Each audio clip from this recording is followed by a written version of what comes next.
Assalamualaikum warahmatullahi wabarakatuh. Perkenalkan, saya Lutfi Farojo Tasuhud.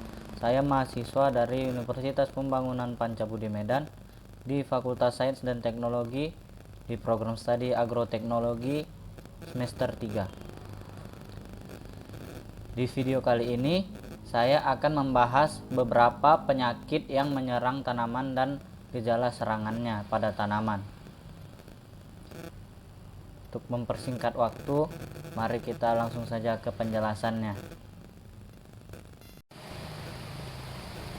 Untuk penyakit pertama yang akan saya bahas ialah penyakit kresek ataupun penyakit hawar pada tanaman padi, di mana penyakit ini disebabkan oleh bakteri yang bernama Xanthomonas campestris viviorizae.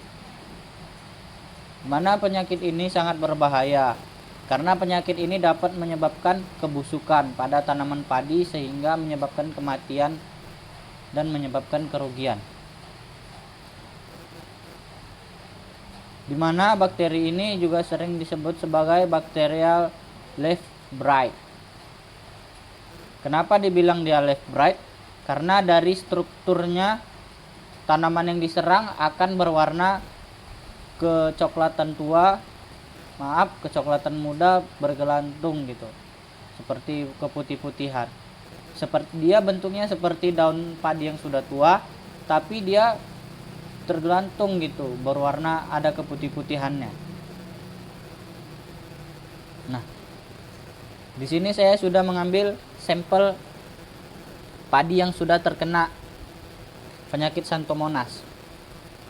Nah, di sini bisa kita lihat ini bentuk daunnya.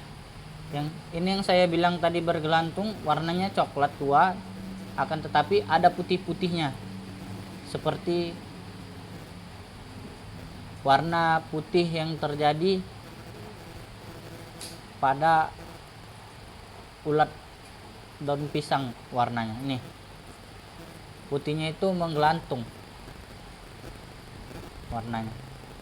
Nah, itu untuk gejala awalnya. Apabila tidak kita lakukan pengendalian secara langsung, maka dia akan menyerang sampai kepada batang padi.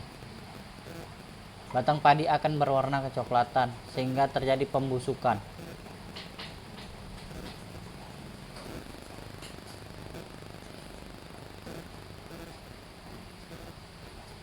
Dan padinya juga menciut ya.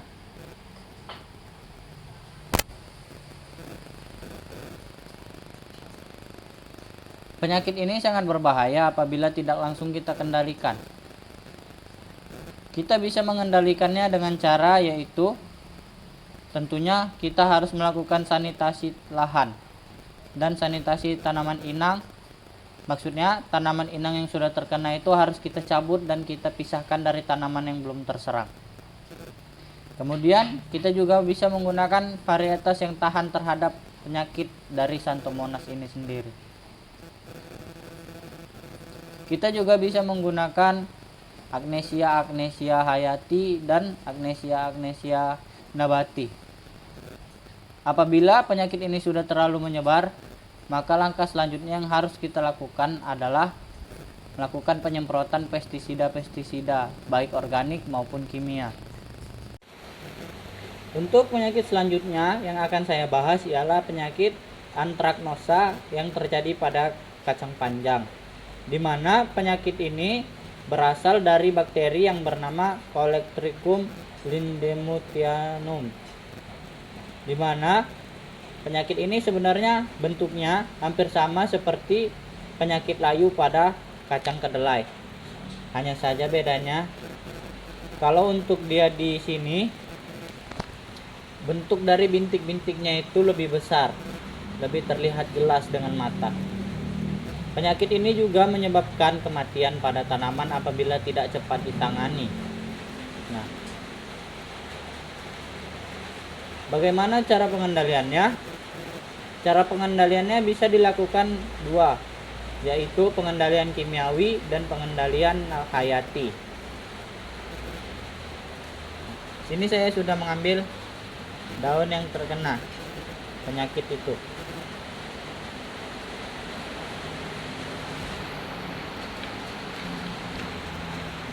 Nah,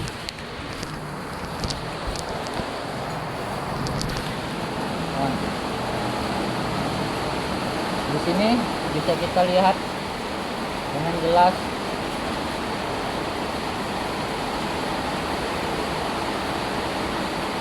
nah, ini adalah bentuk dari penyakit yang terjadi dari bakteri.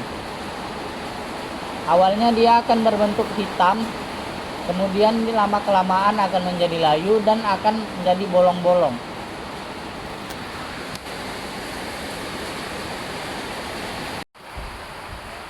Untuk penyakit selanjutnya yang akan saya bahas ialah penyakit layu pada tanaman cabai, di mana penyakit ini disebabkan oleh bakteri yang bernama Pseudomonas solanacearum. Mana penyakit ini sangat berbahaya yang menyebabkan layu pada tanaman cabai. Nah, gejala serangan yang terjadi ialah munculnya bintik-bintik berwarna coklat kekuning-kuningan pada daun cabai. Di sini saya sudah mengambil contoh daun cabai yang sudah terserang penyakit Pseudomonas ini.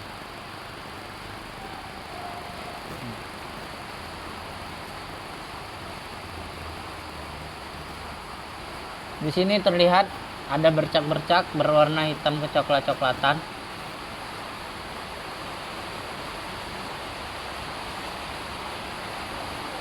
Yang mana di sini sudah menimbulkan layu pada daun yang saya ambil. Penyakit ini harus segera kita lakukan pengendalian, karena apabila tidak kita adakan pengendalian, maka akan mampu merusak dan menghambat produktivitas cabai hingga pohon yang kita tanam menjadi mati. Seperti apa cara pengendaliannya? Yang pertama, kita tentunya melakukan sanitasi pada lahan. Kemudian kita juga bisa melakukan pergiliran tanaman. Selanjutnya kita juga bisa memperbaiki aerasi tanah agar tidak terjadi genangan air yang terlalu berlebihan. Kemudian kita bisa juga menurunkan kadar pH pada tanah dengan memberinya belerang. Kemudian kita juga bisa melakukan pemilihan varietas unggul agar tidak terkena penyakit. Kemudian kita juga bisa menggunakan agnesia antagonis. Kita juga bisa melakukan dengan mikroba yang bersifat antagonis terhadap penyakit Pseudomonas solanacearum ini. Contohnya apa? Contohnya seperti Pseudomonas fluorensis. Kemudian kita juga bisa melakukannya dengan menggunakan fungisida yang dianjurkan seperti penyiraman trichoderma dan lain-lain.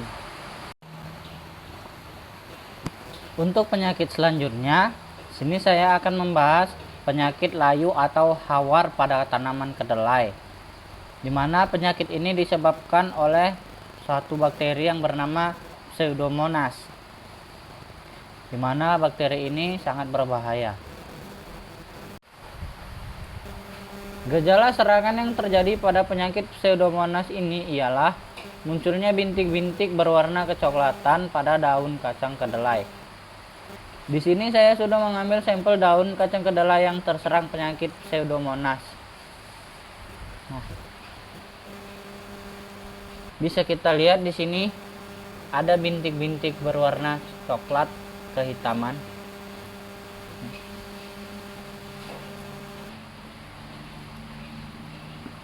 Ini.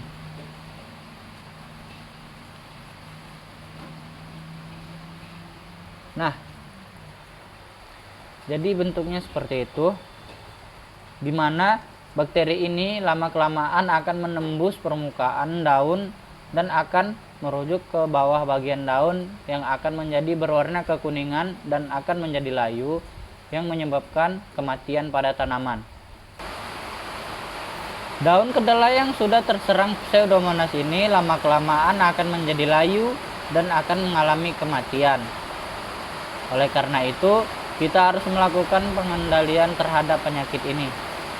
yaitu dengan cara menggunakan Artemisia hayati dan Artemisia nabati seperti Trichoderma dan pemanfaatan bakteri-bakteri baik lainnya.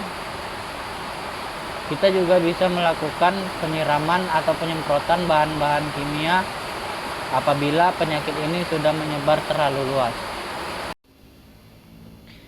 Nah, jadi itu tadi penyakit-penyakit yang disebabkan oleh bakteri yang sudah saya bahaskan. Apabila masih banyak kekurangan, saya minta maaf, pada Tuhan saya mohon ampun. Akhir kata saya ucapkan Assalamualaikum warahmatullahi wabarakatuh.